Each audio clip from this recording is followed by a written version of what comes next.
El discípulo. Revista para la educación cristiana transformadora. ¿Quién pensaría que el rumbo de la historia del pueblo de Dios sería cambiado drásticamente mediante la ternura de un niño rey? Contrario a lo que muchos esperaban, Dios no hará valer su palabra en Israel por medio de una figura militarmente poderosa, sino mediante el nacimiento de un niño cuyo nombre es Admirable Consejero, Dios Fuerte, Padre Eterno, Príncipe de Paz. Una relectura del capítulo 9 de Isaías permitió que la iglesia cristiana reinterpretara este oráculo mesiánico a la luz del ministerio y obra de salvación de nuestro Señor y Salvador Jesucristo. A través de este oráculo, la iglesia pudo demostrar que en Jesús encontramos la justicia de Dios a favor de la humanidad. El Hijo de Dios traerá la paz y la liberación al pueblo. Ha llegado el tiempo de salvación. Mi nombre es el reverendo Luis Felipe Ramos Román, pastor asistente en el área de evangelización y educación cristiana de la Iglesia Cristiana Discípulos de Cristo en Puerto Rico. Te invito a que juntos participemos de este espacio educativo. El discípulo. El discípulo. Una revista para la educación cristiana transformadora. Hola mis queridos hermanos, que el Señor les bendiga una vez más en este espacio educativo que tenemos toda la semana donde podemos estudiar la palabra del Señor. Reciban un saludo de parte de nosotros, de todo el equipo pastoral general de nuestra Iglesia Cristiana Discípulos de Cristo en Puerto Rico. Qué bueno que nos acompañan en el día de hoy. Hoy quisiéramos compartir con ustedes la lección número 16 que se titula El origen de la justicia, y estaremos nosotros trabajando el texto que se ubica en el libro de Isaías capítulo 9. Estaremos dando lectura los versos 2 al 7. Así que les invito a que me puedan acompañar en este día y que busquen ahí su lección número 16, que es la que estaremos leyendo de nuestra revista El Discípulo, y aquellos que nos acompañan a través de la escritura de la palabra del Señor, estaremos utilizando y leyendo la base que se ubica en Isaías capítulo 9, los versos del 2 al 7. Permítame tener una palabra de oración y luego tendremos esta lectura para así dar inicio a este espacio hermoso de estudio de su palabra. Señor Jesús, te damos gracias en esta hermosa oportunidad que nos das de poder compartir tu palabra con cada uno de nuestros hermanos y nuestras hermanas. Te pedimos que así nos ayudes a través de la misma y que así, oh Dios, podamos cada día seguir aprendiendo más y más de ti. Que esta palabra sea sembrada en nuestros corazones y produzca un gran fruto. Es en el nombre poderoso de Jesús que hemos orado y a ti daremos las gracias, Señor. Amén, amén y amén. Leamos la palabra del Señor en el libro de Isaías capítulo 9, los versos del 2 al 7. Y estaré dando lectura a la versión popular que se encuentra en nuestra revista El Discípulo. El pueblo que andaba en la oscuridad vio una gran luz. Una luz ha brillado para los que vivían en tinieblas. Señor, has traído una gran alegría, muy grande es el gozo. Todos se alegran delante de ti como en tiempo de cosecha, como se alegran los que se reparten grandes riquezas. Porque tú has hecho la esclavitud que oprimía, porque tú has deshecho la esclavitud que oprimía al pueblo, la opresión que lo afligía, la tiranía a que estaba sometido. Fue como cuando destruiste a Madián. Las botas que hacían resonar los soldados y los vestidos manchados de sangre serán quemados, destruidos por el fuego, porque nos ha nacido un niño. Dios nos ha dado un hijo, al cual se le ha concedido el poder de gobernar, y le darán estos nombres: Admirable en sus planes, Dios invencible, Padre eterno, Príncipe de paz. Se sentará en el trono de David, extenderá su poder real a todas partes, y la paz no se acabará. Su reinado quedará bien establecido. Sus bases serán la justicia y el derecho, desde ahora y para siempre. Esto lo hará el ardiente amor del Señor Todopoderoso. Damos gracias al Señor por su palabra en medio nuestro. El libro de Isaías, mis queridos hermanos, está compuesto por 66 capítulos. Cuando usted lee ese texto, bíblico que vemos ahí en Isaías, ve que tiene 66 capítulos. Sin embargo, hay 3 libros redactados en el mismo, con 3 distintos autores, 3 fechas y 3 lugares donde se escribe. El primero le conocemos como el proto-Isaías, o sea, el primer Isaías. Y esto incluye los capítulos 1 al 39. Y estos capítulos primeros, del 1 al 39, fueron escritos por el profeta Isaías, aproximadamente como el siglo VIII, ¿verdad? Y fue escrito en Jerusalén. Bien importante recalcar que es a mediados de este siglo VIII, que el imperio asirio tomó cautivas las tierras del norte, del reino del norte. Como ustedes saben, el pueblo de Israel, luego del reinado de Salomón, se divide el imperio, ¿verdad? Ese reinado de Israel se divide, 10 tribus al norte, 2 tribus al sur. Es aquí, en este siglo VIII, a mediados, que entonces el imperio asirio toma entonces control de los reinados del norte. Y ahí es donde es durante este tiempo que se llevó al cautiverio a gran parte de la población. Y eso es muy importante resaltarlo, porque ahí es donde nos encontramos cada uno de nosotros en el día de hoy, que sirve de base, ¿verdad?, esta lectura que hemos dado del capítulo 9. Así que ahí es donde nos ubicamos en el contexto, ¿verdad?, histórico de este libro. Ahora, los otros 2 libros que encontramos en el libro de Isaías, se le conoce como el segundo Isaías o el Deutero-Isaías. Esos comprenden los capítulos 40 al capítulo 55. Y este segundo libro de Isaías fue escrito por los discípulos del profeta cuando estaban en el exilio de Babilonia. Así que estos capítulos 40 al 55, quienes los están escribiendo son discípulos del profeta Isaías, estando ellos ya de lleno en el exilio babilónico. Y el tercer Isaías o el trito Isaías, como se le conoce a los capítulos 56 al 66, se entiende que fue escrito por un grupo de seguidores del profeta que ya estaban residentes en esa Jerusalén posexílica.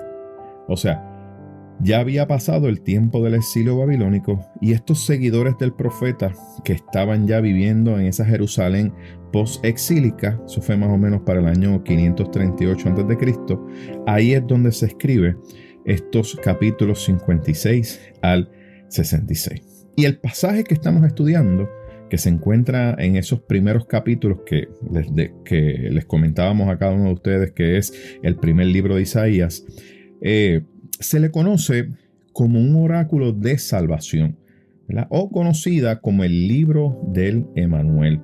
Y el libro del Emanuel comprende el capítulo 6, el verso 1, hasta el capítulo 12, el verso 6. Así que fíjense lo interesante de esto. Conociendo el contexto histórico en el cual se da esta escritura, nos damos cuenta que el pueblo estaba pasando por un gran periodo de aflicción, y es cuando el profeta anuncia un mensaje de redención y esperanza al pueblo.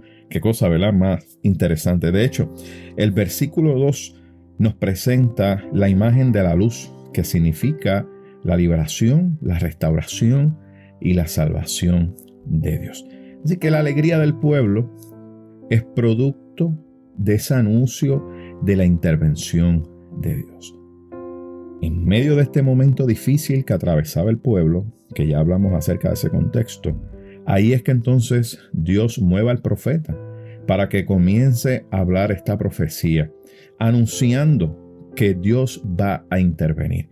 Y eso es lo que debe producir alegría en el pueblo. Esa alegría que está en el pueblo siempre va a ser producto de la intervención de Dios. Y lo vemos a través del testimonio bíblico, especialmente en el Antiguo Testamento y en la historia del pueblo de Israel.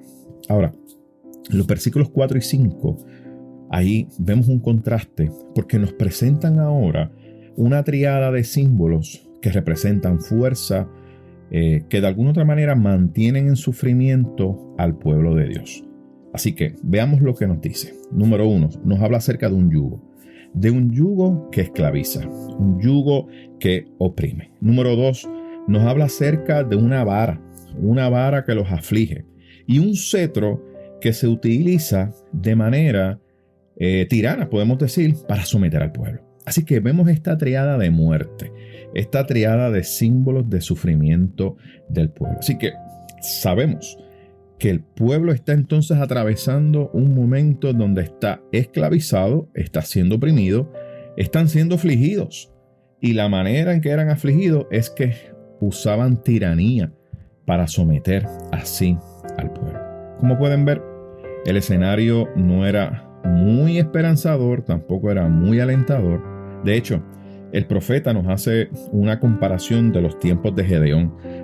Cuando usted y yo leemos la historia de Gedeón, nos damos cuenta de que Dios intervino, ¿verdad? Y intervino con poder para cambiar el futuro de Israel, que en ese momento era un momento difícil, porque el pueblo estaba siendo en aquel momento oprimido por los madianitas y todos conocemos la historia de Gedeón. Así que viene el profeta y está haciendo esa referencia directa a los tiempos de Gedeón, donde todos y cada uno de nosotros conocemos esta historia. Ahora, vamos a ir a los versículos 6 y 7.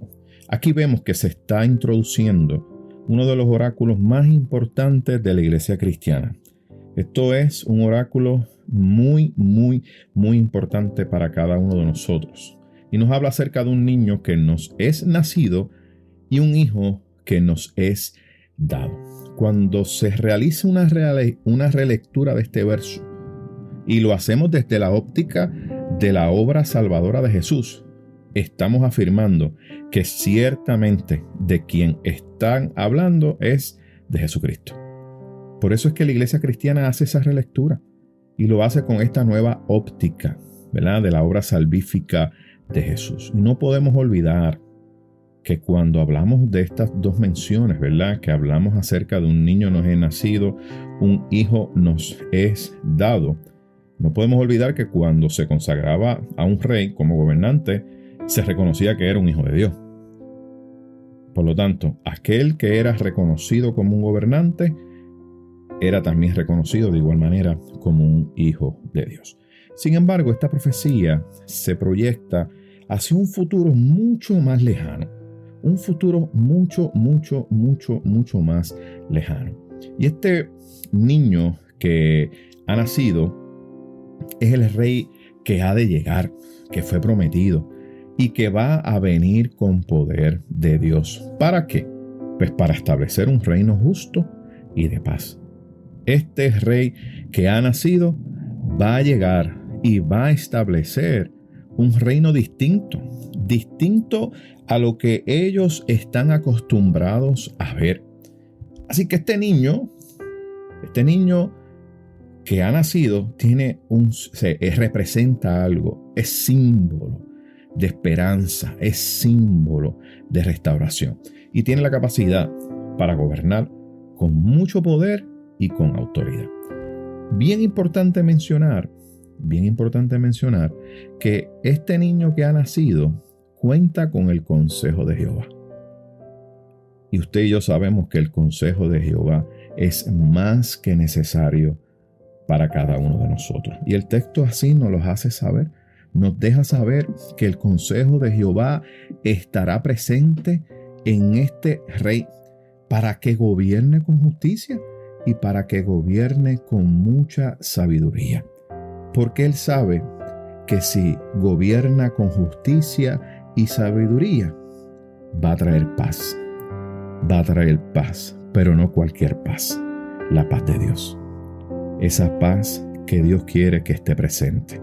Y esa paz que quiere traer al reino ahí de tu vida y de la mía. Porque Dios quiere que todos y cada uno de nosotros podamos disfrutar de ella. Me encanta cuando se afirma que su reinado no tendrá límites. Esto lo que nos está demostrando es la soberanía de Dios. Nos demuestra el poder de nuestro Dios. Qué hermoso poder afirmar esa soberanía de Dios en nuestras vidas. Oye, Cristo reina con poder. Y me encanta porque cuando Él reina, reina sin límites.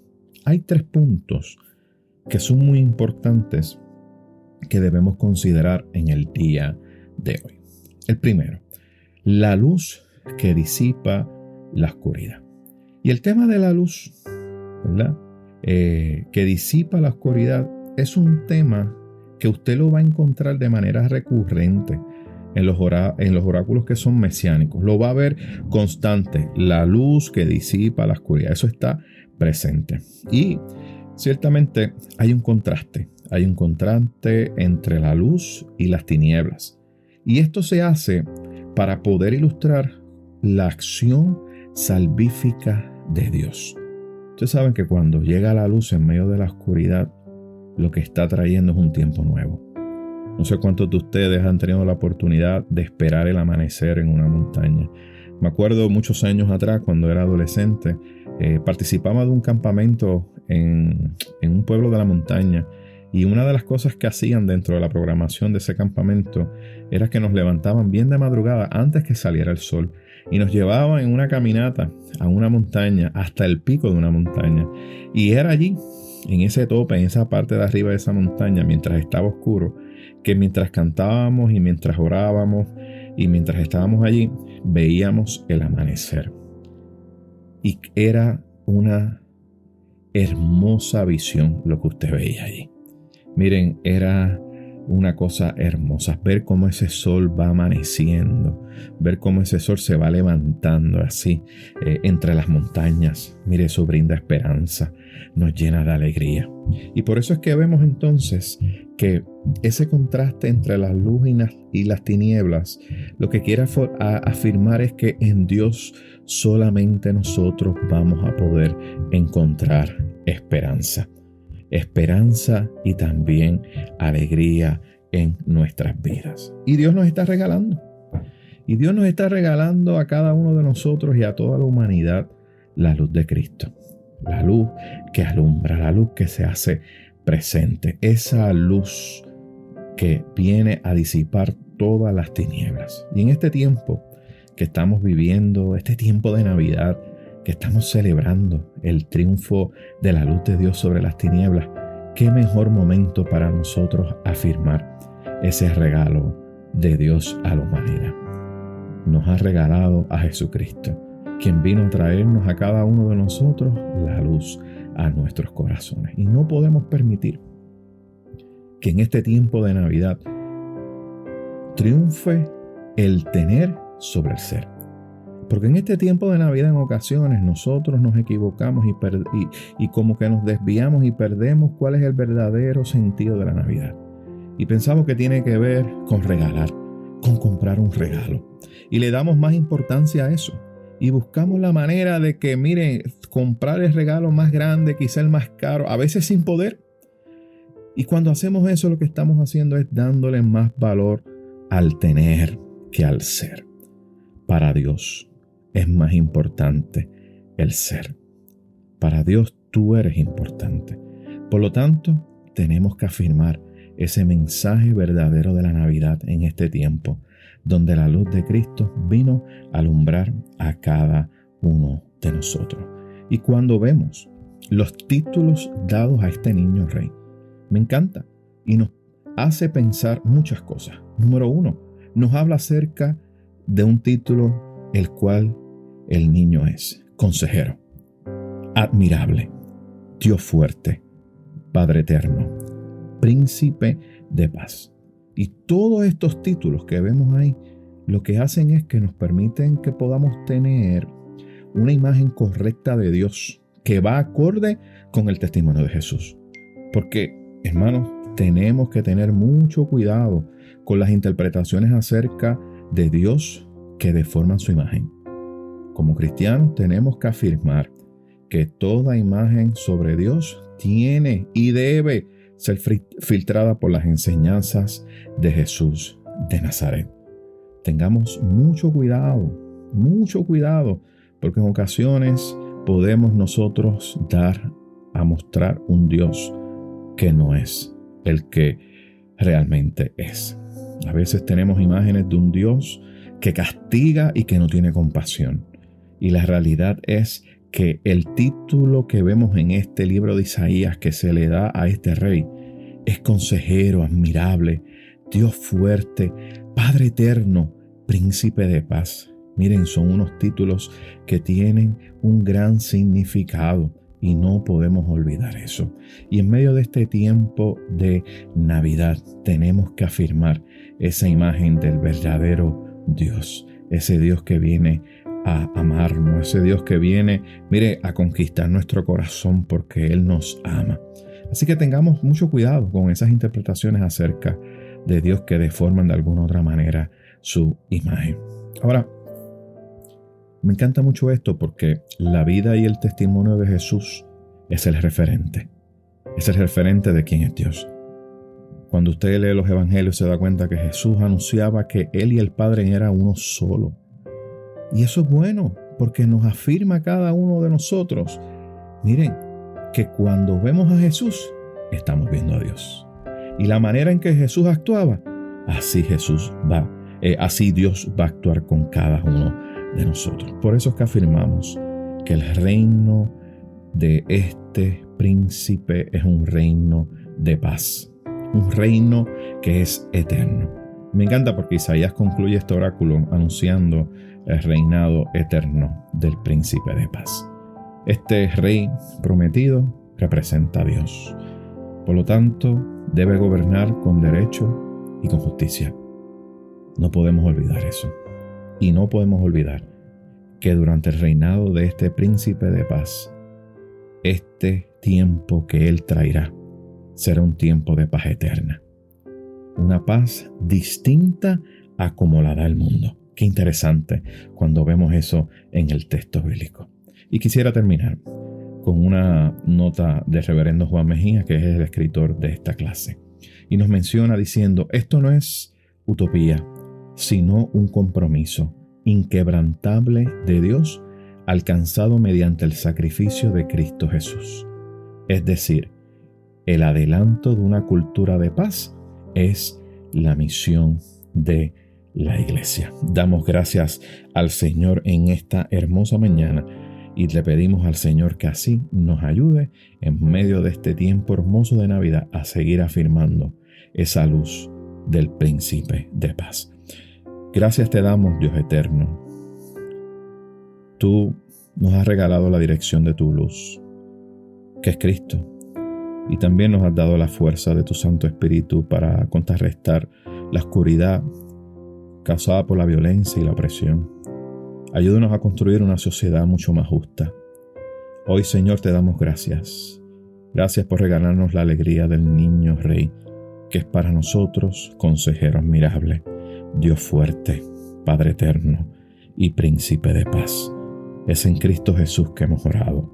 Amén, amén y amén. Mis queridos hermanos, que el Señor les bendiga y esperamos así compartir con ustedes la próxima semana. Un abrazo. Gracias por escuchar El Discípulo. Revista para la Educación Cristiana Transformadora.